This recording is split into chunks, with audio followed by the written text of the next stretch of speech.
আসসালামু আলাইকুম। আশা করি বন্ধুরা আপনারা ভালো আছেন, সুস্থ আছেন এবং নিরাপদে আছেন। আপনাদের সুস্থতা এবং কল্যাণ কামনা করে এই পর্বের আলোচনা শুরু করছি। বন্ধুরা, আজকের আলোচ্য বিষয় রমেশ দত্ত। আজকের আলোচ্য বিষয় রমেশ দত্ত।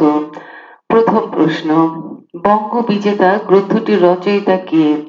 বঙ্গ বিজেতা গ্রন্থটির রচয়িতা কে? বন্ধুরা, এর উত্তর হচ্ছে রমেশ দত্ত।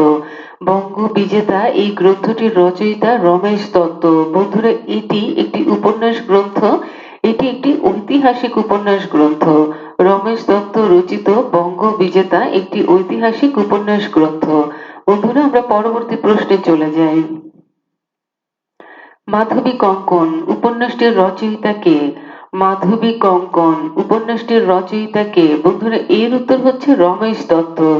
রমেশ দত্ত রচিত মাধবী কঙ্কন একটি ঐতিহাসিক উপন্যাস। বন্ধুরা, আমরা পরবর্তী প্রশ্নে চলে যাই। জীবন প্রভাত উপন্যাসটির রচয়িতা কে? জীবন প্রভাত উপন্যাসটির রচয়িতা কে? বন্ধুরা, এর উত্তর হচ্ছে রমেশ দত্ত। রমেশ দত্ত রচিত জীবন প্রভাত একটি ঐতিহাসিক উপন্যাস। তার ঐতিহাসিক উপন্যাসগুলো আমরা জেনেছি বন্ধুরা, বঙ্গ বিজেতা, মাধবী কঙ্কন, জীবন প্রভাত। আমরা পরবর্তী প্রশ্নে চলে যাচ্ছি বন্ধুরা।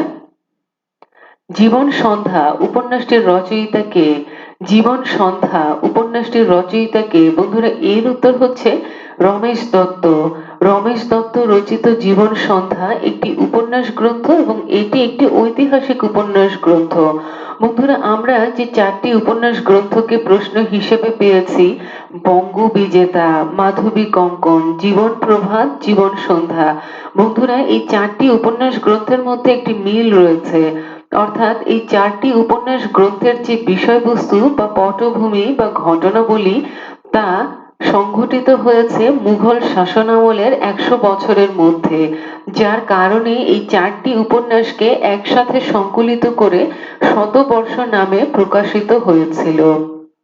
বন্ধুরা, রমেশ দত্ত অংশ থেকে আর কোনো তথ্য নেই। তার সাহিত্য কর্মগুলো অর্থাৎ যে প্রশ্নগুলো এসে থাকে, আরেকবার সেই উপন্যাসগুলোর নাম শুনে নিচ্ছি বা জেনে নিচ্ছি।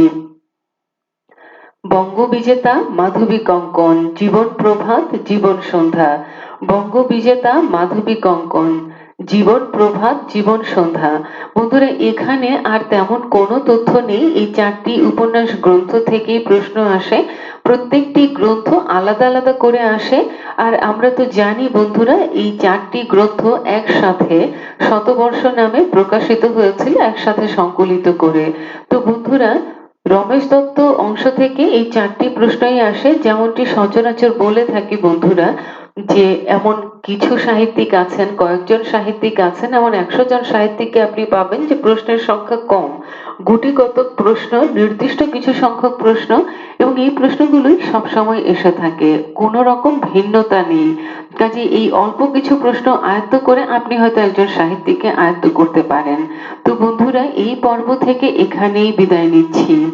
ইনশাআল্লাহ এই আলোচনা আপনাদের প্রস্তুতিতে সহায়ক ভূমিকা পালন করবে। ইনশাআল্লাহ এই আলোচনা আপনাদের প্রস্তুতিতে অনেকটাই সহায়তা করবে এবং ইনশাআল্লাহ আপনারা এই চ্যানেলটিকে সাবস্ক্রাইব করে দিবেন এবং বেল আইকনটিকে প্রেস করে দিবেন, যাতে করে নতুন কোনো সাহিত্যিককে নিয়ে নতুন কোনো আলোচনা অতি দ্রুত আপনাদের কাছে পৌঁছে যায় এবং আপনারা কাল বিলম্ব না করে নিজেদের প্রস্তুতি গ্রহণ শুরু করতে পারেন। বন্ধুরা, আনুমানিক 150 জন সাহিত্যিক রয়েছেন যাদেরকে আয়ত্ত করতে হবে। প্রত্যেককেই আয়ত্ত করতে হবে, কাউকেই বাদ দেওয়ার কোনো রকম সুযোগ নেই।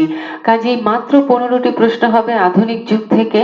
আর এই 15টি প্রশ্নের জন্য আপনাদেরকে এই 150 জন, আনুমানিক 150 জন এই সাহিত্যিকগণের প্রত্যেককেই আয়ত্ত করতে হবে। কাজেই ধৈর্য ধরে যদি এই প্রস্তুতি গ্রহণ করেন, তাহলে আয়ত্ত করার বিষয়টি অনেকটাই সহজ হয়ে যাবে। আর আরেকটি বিষয়, যে বিষয়টি বরাবর বলে থাকি বন্ধুরা, 10 জন 10 জন করে সাহিত্যিককে বেছে নেন। অল্প অল্প প্রশ্ন যে সাহিত্যিকগণের মধ্যে আছে তাদেরকে বেছে নেন। আপনি আপনার প্রস্তুতি দিলারা হাশেমকে দিয়ে শুরু করতে পারেন, রমেশ দত্তকে দিয়ে শুরু করতে পারেন, গুলবদন বেগমকে দিয়ে শুরু করতে পারেন, আব্দুর রাজ্জাককে দিয়ে শুরু করতে পারেন, আবু ইসাককে দিয়ে শুরু করতে পারেন। আপনার যাকে পছন্দ হয় তাকে দিয়ে শুরু করেন। একজন সাহিত্যিককে আপনি পড়লেন, একজন সাহিত্যিক আপনার আয়ত্ত হয়ে গেল। অল্প কিছু প্রশ্ন, অল্প কিছু তথ্য। এই রমেশ দত্তকে দিয়েই যদি শুরু করেন, আয়ত্ত করতে কতক্ষণ লাগবে? ৫ মিনিট অথবা ১০ মিনিট, এর মধ্যে আপনার আয়ত্ত হয়ে যাবে। এইরকম সাহিত্যিকগণকে আগে বেছে নেন, তাহলে আপনার প্রস্তুতি গ্রহণটা অনেকটাই সহজ হয়ে যাবে। এইরকম করতে গেলে দেখা গেল যে ৫০ জন সাহিত্যিক আপনার আয়ত্ত হয়ে গেল, বাকি ৫০ জন সাহিত্যিককে আয়ত্ত করা আরো সহজ হয়ে যাবে। এরপর বাকি ৫০ জনকে আয়ত্ত করা একদম সহজ হয়ে যাবে। তো বন্ধুরা, জীবনে সময়ের গুরুত্ব অপরিসীম, কাজেই সময়ের সদ্ব্যবহার করাটা ভীষণভাবে প্রয়োজন।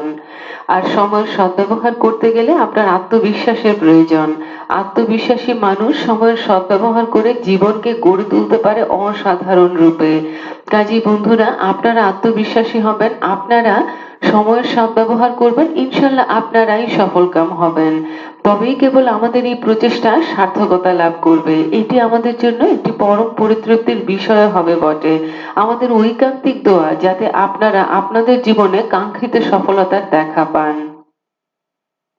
তো বন্ধুরা, এই পর্ব থেকে বিদায় নিচ্ছি। আবারও আপনাদের সুস্থতা কামনা করছি, আবারও আপনাদের কল্যাণ কামনা করছি, আপনাদের নিরাপত্তা কামনা করছি এবং সর্বোপরি আপনাদের সফলতার জন্য দোয়া করে বিদায় নিচ্ছি। আসসালামু আলাইকুম। আল্লাহ হাফিজ।